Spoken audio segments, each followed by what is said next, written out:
Welcome to Unbranding Podcast. Today, my guest is Russ Henneberry, and Russ is an AI-powered digital marketing consultant. He's also a speaker and a co-author of Digital Marketing for Dummies. Hello, Russ. Thanks for joining us today. Hey, thanks for having me on. Excited to be here. Let's talk about using AI in marketing. Can you describe your approach to using AI for marketing? Yeah, so I think right now what I see with businesses, they use AI mainly as a creation engine. So they're thinking that AI creates things for them, whether it be text, images, video, things like that, which it absolutely can do. But it might be its weakest capability of what I call the 4 core capabilities of AI, which would be creation, of course, and then you've got organization. So one of the best ways to use AI is to organize information, taking long podcast transcripts, for example, and having it tag all that or pull out and summarize and do things like that. So organizing information, then you have research. So that's number 3. You have create, organize, and research. So using AI as a research tool. Perplexity is really great with this, but so is ChatGPT now.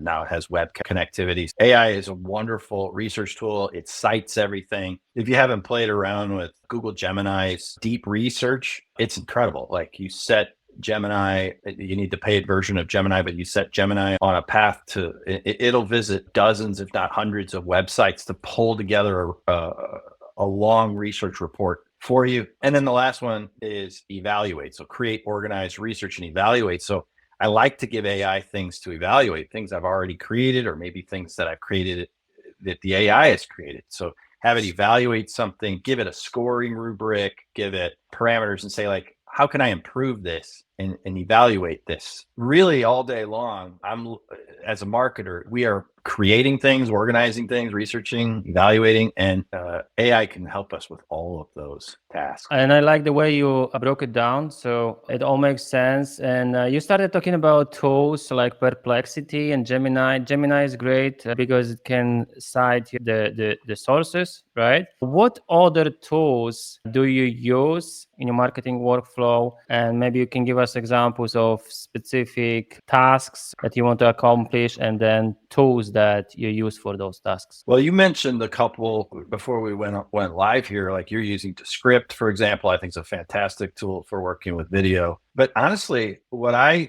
recommend that people do is just get a ChatGPT Pro Plus account or a Claude paid account. What I think is so critical about understanding how AI can be used in business is that when we use a tool like ChatGPT 4.0, for example, it is incredibly capable. It's incredibly knowledgeable. It's taken in the entire internet. So it literally has an incredible amount of knowledge. But what it doesn't have any information about is the business you are marketing. Like it really doesn't understand any context about whatever business you're working on. So what I recommend that you do is either create a custom GPT or a Claude project and add information into the knowledge base about that business. And it sounds that, if you haven't created a custom GPT or a Claude project, it might sound scary, but it's really not. It's super simple to do. They made it very easy to customize the AI. What I recommend is create some PDF documents that contain descriptions of your ideal customer persona. If you have more than one, create more than one PDF file and make sure it's all nicely formatted and stuff like that. Use subheadings and bullets and stuff like that.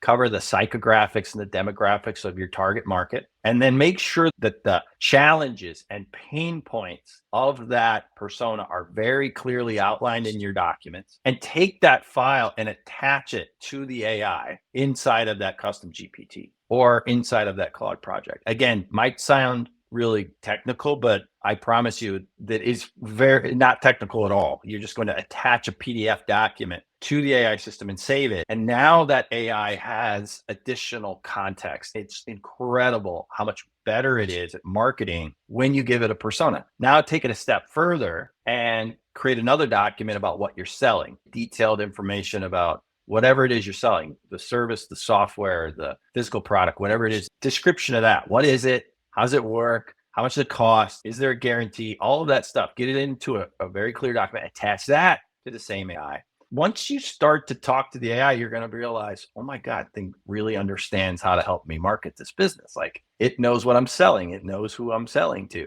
So that is my number one piece of advice. Start every marketing conversation or business conversation with your AI with those two pieces of information attached, the persona, the offer, and then just start thinking of other context you could bring in. Is it sales data? Is it split test data? Is it past performing LinkedIn content that you found? Or if you're working on it with building LinkedIn content, go grab a whole bunch of good LinkedIn content. Say, here, this is what good LinkedIn content looks like. Give it that kind of documentation. You'll be surprised at what it's able to do for you. Yeah, that's a great piece of advice. I do it myself. I actually created Branding GPT, which got over 50,000 users. So yeah, and it's not intimidating at all. As you mentioned, you just need need to give it some info about your business, your products and services. You just upload the PDF with information about your company, and so that the GPT got access to the general knowledge, but it can also give you more customized tips or ideas based on your business. Any other tools that you use every day for your work? So one other place that you can start to experiment around is understanding that while we've always had, for a long time, we've had automations in marketing, right? So marketing automation is nothing new. What is new is that we can now add an intelligent layer into these automations. So it's a good time to learn the basics of how to do some simple no-code automations using something like make.com or Zapier to just start to fool around with what, even if it's all you're doing is just seeing what is possible when you add a layer of intelligence into automation. And so I'm inside of make.com a lot. I'm inside of Zapier a lot, building just little no-code automations with that ability to pull in an AI to make that automation that much more powerful. And so I'll find things throughout my day or week that I'm like, I really need to automate that.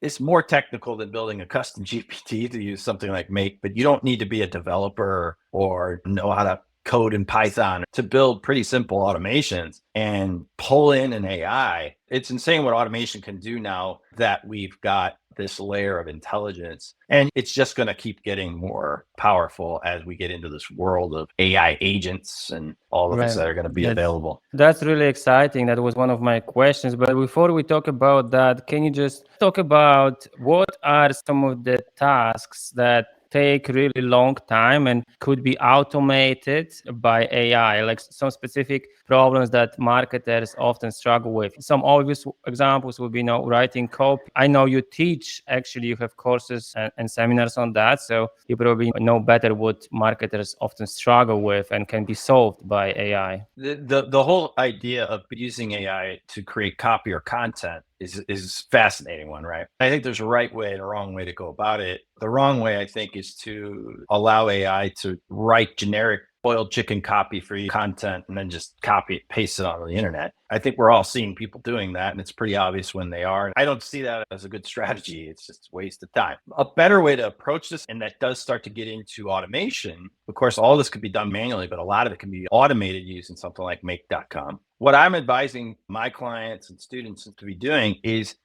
you need to be having some place where you are creating original content, original thoughts, and it is being recorded in a way that can be fed to an AI system. Now, a podcast is a fantastic example of this, right? So you're creating a podcast right now, you're getting a bunch of content, you can have this transcribed, and even now can start to just put the video in. For example, Gemini is able to take in what seems to be around 45 minutes of high def video can go into a Gemini system, but you can certainly get it transcribed and turned into text and then feed that to an AI. And once you have source material for that AI, then I think you take that source material. And what I'm teaching people to do and doing myself is taking content like a podcast or a webinar or videos and using that as the seed and creating branches off of that. So using the AI to help you repurpose that content is super high quality because it's your voice, your thoughts, your things. I'm encouraging people to create something where you are producing original content on a regular basis. For most of us, I think we have a lot easier time talking about things than writing. Create a podcast. Even if no one's listening to it, you're creating a lot of new content that you can feed into an AI system and have it repurpose into smaller chunks that can be used on social. You can cut that video up using something like Descript has, which we were talking about earlier. Descript has the ability to search for clips inside of the AI, searches for clips and clips those out for you. It's not super great at that. Did you notice that? Do you ever find that it's just okay at that? But Yeah, I mean, it's the worst is going to be. exactly. It is getting better. Yeah, so obviously AI cannot do everything for you, but I like what you said earlier. There is the right and the wrong way of using AI. Your advice basically is everybody is doing that. Initially, I don't know when it was, like a year ago or 2 years ago, when the ChatGPT came out, and everybody started writing articles with ChatGPT, and eventually Google changed algorithm. It doesn't really work. It can be detected, right? So this is wrong way to go about that. The right way is, as you mentioned, to repurpose your own original content. And an example of that is doing a podcast or just recording YouTube videos. So you have a bunch of content in your tone of voice, your personality, original content, and then you feed that to AI. Gemini can analyze your videos, transcribe them automatically. Other than that, you can first transcribe them and just upload the text. That is going to help you create more original content. You mentioned something I wanted to talk about. Do you remember what was that before this question? Agents, maybe? Yes, exactly. Thank you for that. Okay, yeah. So we all know there is this, everybody's saying agents are coming in 2025. You teach other marketers, you're staying on top of all the AI tools and all the AI craze. You probably have some kind of a vision. What do you think is going to happen? How do you see agents help us in marketing? A couple weeks ago, OpenAI released ChatGPT Operator, and it's only available at that $200 level. Of course, I have that. So I've been playing with it. And Okay. I'll tell you, as the time we're recording this, it's like working with a 12-year-old. It's early days for this tool. If you haven't seen it on a YouTube video or something, it basically has the ability to use your computer just like a human would. So it operates your mouse and your keyboard, and you can work on the same machine while it's over there doing something in another tab. I set it to work on, for example, gathering the names of a bunch of podcasters like yourself, and getting the bios and their LinkedIn and putting it all into a spreadsheet for me so that I can do some reach out. Something like that would have taken me maybe an hour and a half, or I would have paid somebody else to gather all that research. And instead I had Operator go do it for me. It's very slow. It makes mistakes. It constantly asks you if it's okay to do this and okay to do that, because it has all these guardrails. But it's interesting to go and explore what Operator is, even if you decide it's too early to use it, which it is, right? It's not super reliable. It's super slow. It's a hog on your machine. I was literally teaching people how to use Operator right before I jumped on here, and it was bogging down my computer because I was on Zoom and running Operator at the same time, and it just bogged out my machine. But it's really impressive. And in terms of, you can see where this is going to go when we add things like voice mode, so that I can just say, hey, for example, I can say to it right now, I have to type it out, but I just say, hey, set a meeting with Angela tomorrow at 2 p.m. for a content status meeting. It'll go and open up my Zoom, go inside of Zoom, schedule the meeting, put Angela in there, put Angela's email address in there, schedule the meeting. So stuff like that is going to go away for us. We're not going to be doing this stuff at the end of the year. And you're going to see a situation where very soon, if you allow it to, an agent like Operator or Operator itself will be watching what you're doing on your machine. And it'll say, hey, I see that you're doing this thing here, super repetitive, or I see you do it every day. Do you want me to just start doing that for you? And just go ahead and add that to its list of things that it does for you. So that's in terms of the way I see us using it. A marketer's perspective, I think we need to be paying very close attention, because the internet is fading into the background. If I do a bunch of research, for example, I'm going to buy my son a new VR headset. I said, hey, go out there, pull together the top VR headsets, give me the price, give me the links to wherever you find the cheapest price, and some reviews, and pull all that into a spreadsheet and bring it back to me. And so it went to Best Buy, it went to Walmart.com, it went over here, it read some reviews, it did all this stuff, right, for me. Now, that would have been stuff that I would have done, and I would have physically visited bestbuy.com and maybe decided to buy from there.